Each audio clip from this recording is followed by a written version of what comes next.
Hi, I'm Kimberly Kohler-Jones, the Executive Director here at the Hoyt Center for the Arts, and with me today I have our President, Allie DuBois. So welcome to another edition of the house that Hoyt built. It's been a while since our last video, and we're kind of nearing the end of this series. Today we're going to be going over the first floor of the house. Well, it's probably been the most visible of all of the floors on the house if you've ever visited before. We'd like to share things that wouldn't have been included on the tour for various reasons. It is fall now, so the seasons are a little bit different, and this is coincidentally the time they actually started building the house and making some of the decisions, as we can tell from the journals. So it's been an interesting journey, hasn't it? It has. Yeah. And I think one of the things we'd like to talk about today, and that really came out in the journals, was the collaborative process between Crawford and June in the construction of the house. Yeah, absolutely. And she was very intimately involved, as we've talked about before, but really paid close attention to every proposal that came in, including remarking on if the proposal was too high. And the other thing that we will talk about today are different changes that they made to the finishes on the first floor that are not well known.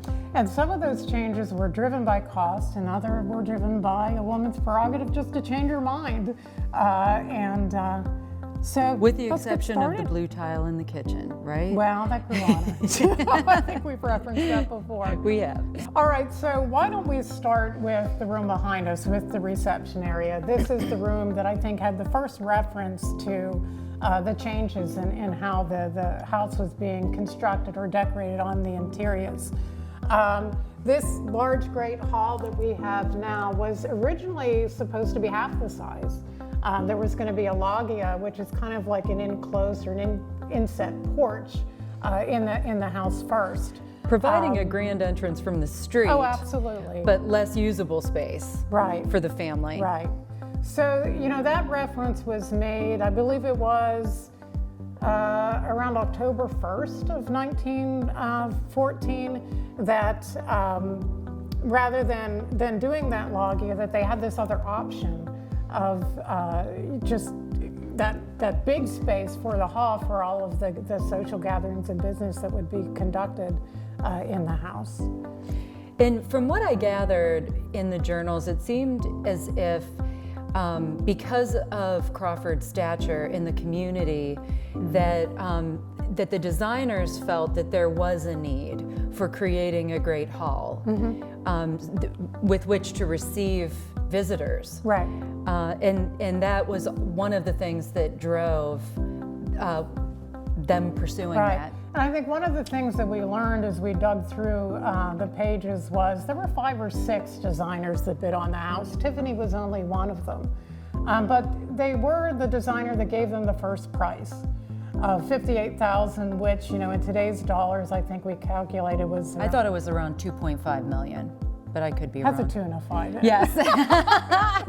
In either case, it was a ton of money. And I think within a few days of receiving that estimate, another designer from New York had suggested, well, you know, why don't you look at this as a great hall instead? And then they went back to Tiffany and said, revise your estimate to suit these purposes. Yeah. And about the same time, they started making remarks on other features that were going into the house, such as the bookcase in the living room. Originally, they were going to wainscot the dining room floor to ceiling, like they did here in the entrance hall. But later references, they changed their mind again and only went up to the windowsill height. Due to a proposal coming in high, we are assuming that the changes made to the wainscoting was due. Right, because they were conscious about how they were spending their money.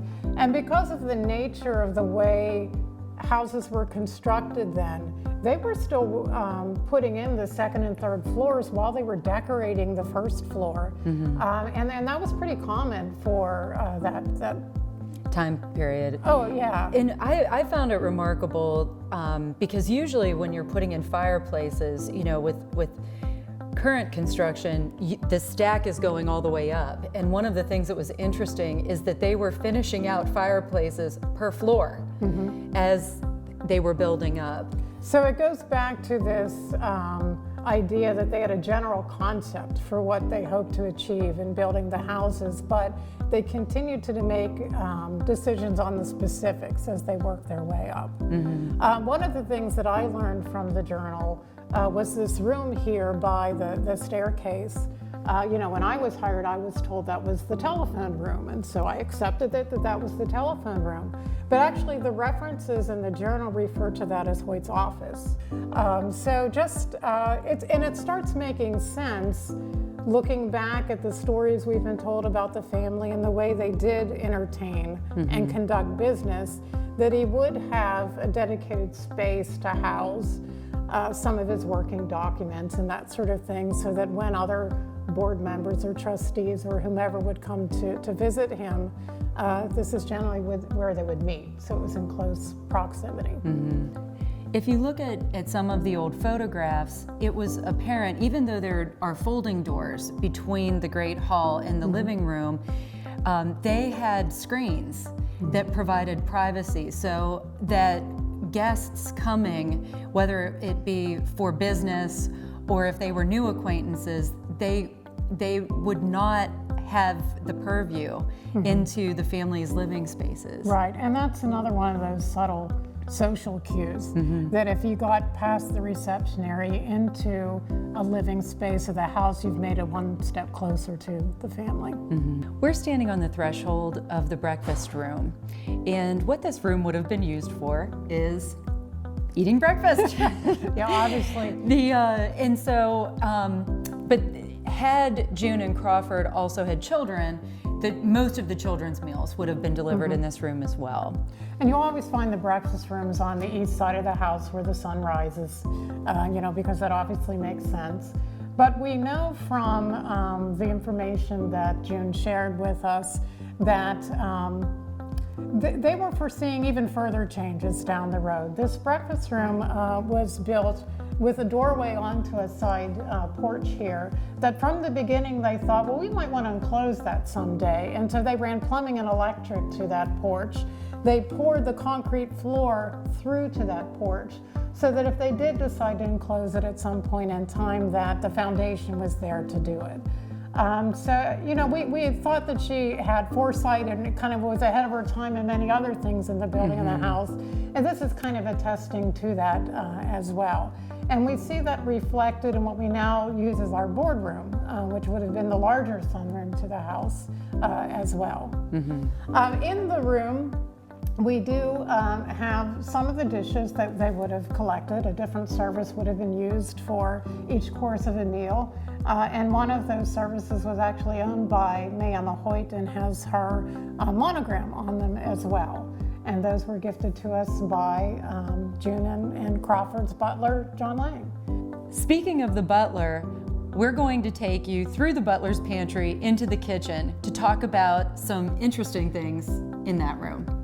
Well, we're here in the kitchen, which we've referenced before. And one of the things that we wanted to talk about was this blue tile. We know from the journals that originally June was not too fond of it. She thought it was a little too bright, maybe a little too garish, but Crawford said, just give it time, it'll grow on you. And eventually we've learned that it did, and obviously it's still here. But those journals also made references to other, let's say, kind of some intimate things about their relationship and the way that she enjoyed to cook for him.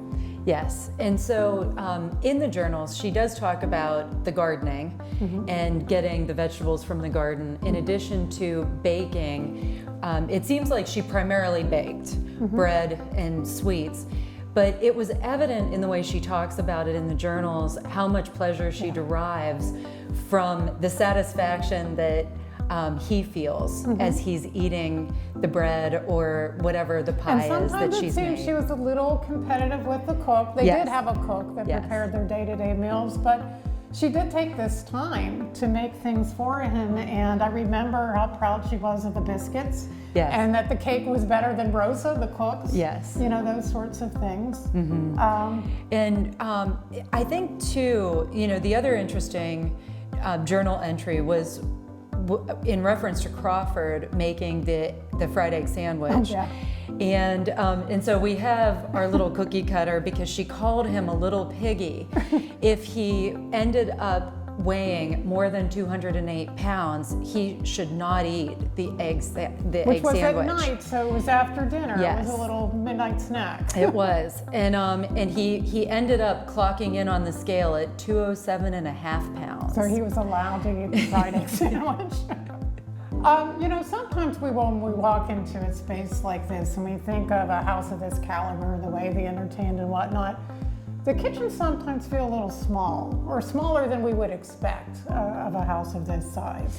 Especially compared to the way that we treat our kitchens today, which are often the epicenters of our home and where most of our family and friends end up congregating. But in June and Crawford's time, this was a working area. This is where meals were prepared. The socializing took place elsewhere on the first floor and in the study upstairs. So I think what's reflected in the kitchen then is efficiency. Yes. That you had the space that you needed to prepare the meals. The butler's pantry was used to plate them before they were served. And so it just, as you said, goes back to function. The difference in function then to the way we choose to function today. Mm-hmm. As we've talked about technological advances and different ways that they positioned the house for the long haul, one of the interesting features about the kitchen was that they fireproofed the walls. And I don't know if you want to talk a little bit about the electrical grid here and the types of appliances that they had in 1914 Yeah, we and talked 15. about a lot about the electrical capacity of the house when we did the basement addition.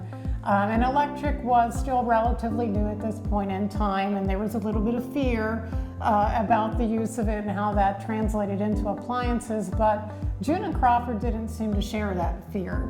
The light fixture above us was electric from the start. As a matter of fact, many of the light fixtures in the house went from gas to electric before the house was even built. This oven, while not the original one to the house, was installed by June and Crawford in the 40s, so it's original to the family, just not to the time period of when it went in. Obviously, they did have gas for a range, which isn't this one.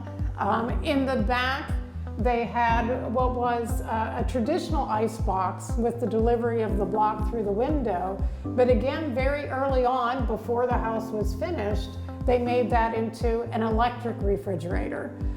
We have another one here in the kitchen there, which is from the 20s, kind of showing you how that progressed. But I guess what we're trying to get to is that they were, again, forward thinking and not afraid to adopt the new technologies that were coming out at that point in time.